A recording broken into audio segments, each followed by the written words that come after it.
Tradicionalmente, la Asamblea General de la ONU tiende a ser un excelente somnífero hecho a base de discursos tediosos diseñados para no acusar ni ofender a nadie. Sin embargo, como inequívoca señal de los tiempos revueltos que vivimos, la que se llevó a cabo en estos días en Nueva York tuvo momentos fascinantes como para un seriado completo. Trump siendo Trump, Netanyahu abucheado, Gustavo Petro descontrolado, en el mejor sentido de la palabra, el secretario general de Naciones Unidas haciendo chistes sobre Al-Qaeda y Al-Qaeda paseándose y tomándose fotos por Nueva York son apenas algunos momentos destacados de unas jornadas que les resumimos muy gustosa y jugosamente a continuación. Ahí les va.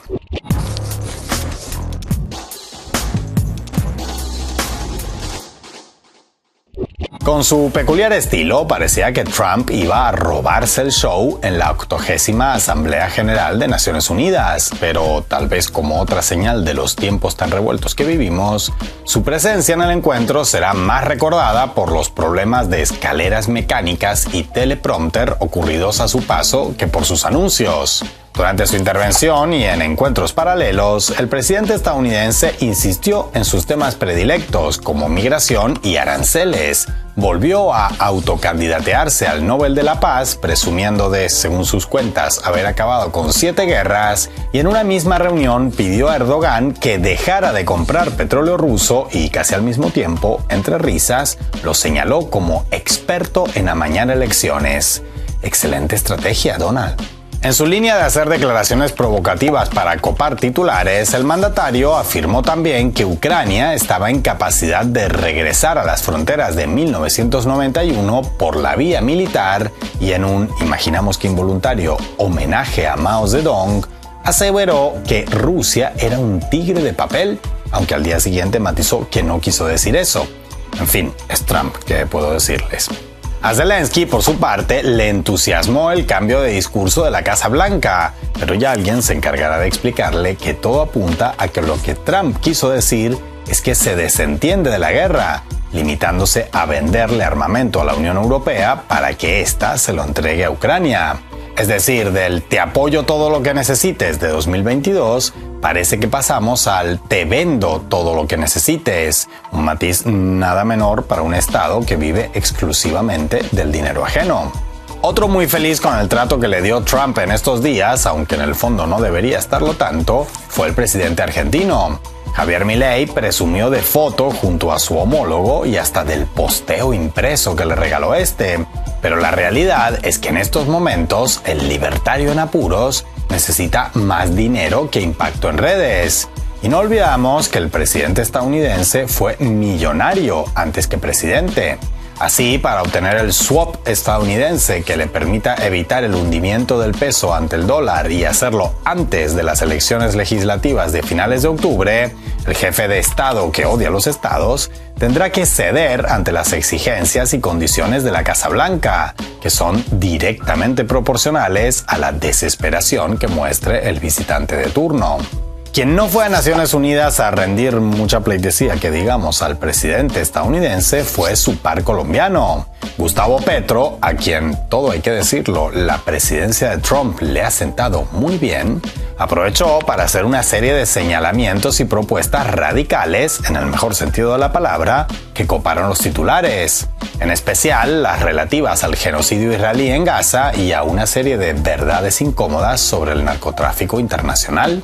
La mayoría de los narcotraficantes son rubios y de ojos azules y guardan sus enormes fortunas en los bancos más grandes del mundo y no viven en Bogotá, ni en Caracas, ni en el Caribe, ni en Gaza, sino que viven en Miami y son vecinos del presidente de los Estados Unidos. Y viven en Nueva York y en París y Madrid y en Dubái. Viven donde hay lujo, no pobreza. Pero los misiles los tiran donde hay pobreza y no donde hay lujo. No hay raza superior, señores. No hay pueblo elegido de Dios. No lo es ni Estados Unidos ni Israel. Hay que liberar a Palestina. Invito a los ejércitos del Asia, de los pueblos eslavos que derrotaron con tanto heroísmo a Hitler, a los ejércitos latinoamericanos de Bolívar, de Garibaldi, que también tuvo uno en Italia, de Martí, de Artigas, de Santa Cruz. Ya sobran las palabras. Es la hora de la espada, de la libertad o muerte de Bolívar, de rebelión y de existencia. No contento con agitar dentro de Naciones Unidas, el mandatario se unió a una protesta callejera en Nueva York, donde junto al músico y activista Roger Waters, armado de un megáfono, animó a los soldados estadounidenses a desobedecer a la Casa Blanca y ponerse al servicio de Palestina. En respuesta, el gobierno de Trump anunció que revocaría el visado estadounidense de Petro, castigo que sin duda el presidente colombiano lucirá como quien es premiado con una medalla al mérito. Quien también se paseó por Nueva York y, al contrario que Petro, sin ninguna consecuencia en su contra, fue Ahmed al-Shara, hasta hace unos meses fugitivo de la justicia estadounidense por haber liderado la rama de Al-Qaeda en Siria. No cualquiera puede decir que fue invitado de honor en Nueva York en septiembre, habiendo sido alto miembro de Al-Qaeda. El antes conocido bajo el alias de Mohammed al-Golani, acudió como máximo representante del país árabe y ejerció como orador ante la ONU. Ojo, la Realpolitik está llena de momentos duros de tragar y nadie en política se libra de ellos en algún momento de su carrera. Pero una cosa es la Realpolitik y otra perder el recato por completo. Porque al-Shara, al-Golani, al-Armani o como se haga llamar ahora el trajeado yihadista democrático, fue recibido de forma efusiva y entusiasta por todos y cada uno de los líderes del primer mundo, que en lugar de, al menos para disimular, expresarle sus dudas sobre si sería capaz de contar votos con la misma eficacia con la que contaba cabezas en sus tiempos de Al-Qaeda, se deshicieron en alabanzas por su desempeño en un cargo para el que no solo no fue electo por nadie, sino en el que hubo más voz y voto en Ankara y Tel Aviv que en Damasco. Tal vez como reflejo de esta flexibilidad de la comunidad internacional, durante un breve encuentro entre Antonio Guterres y el canciller ruso Sergei Lavrov, el secretario general de Naciones Unidas le compartió un chiste, su chiste, no el nuestro, que decía que la diferencia entre las reglas de protocolo y Al-Qaeda es que con Al-Qaeda al menos siempre se puede negociar. El secretario de Naciones Unidas haciendo chistes sobre Al-Qaeda mientras un ex líder de Al-Qaeda está de visita oficial en Nueva York.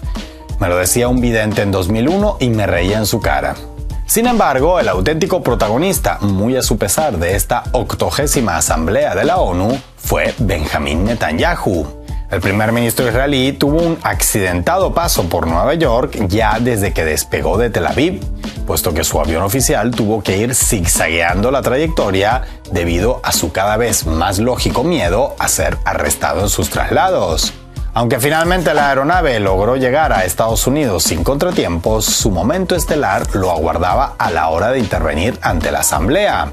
Justo instantes antes de empezar su discurso, decenas de delegaciones comenzaron a abuchearlo y a abandonar la sala, entre los gritos y martillazos del desdichado funcionario de la ONU que trataba de conducir la sesión. Así, Netanyahu tuvo que exponer sus ya tradicionales cartulinas, que una profesora de kindergarten rechazaría por demasiado simples, ante un auditorio inusualmente desolado.